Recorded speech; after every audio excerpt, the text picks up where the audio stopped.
আলু কফি করব, তার জন্য আলুগুলো সিদ্ধ করে নিয়েছি আর মটরও সিদ্ধ করে নিয়েছি। এখন দেব একটু পেঁয়াজ কুচি দেব, লঙ্কা কুচি দেব, একটু ধনেপাতা কুচি দেব। পেঁয়াজটা একটু বেশি করেই দেব।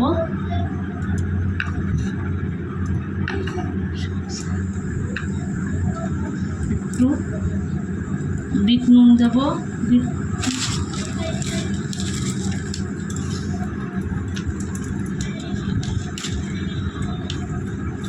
ভালো করে মিশিয়ে নিই।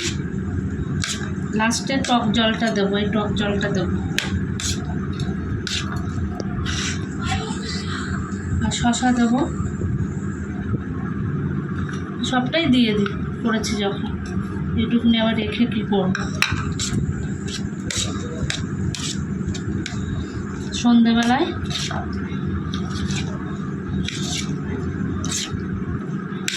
বন্ধুরা কেমন হয়েছে অবশ্যই জানাবে।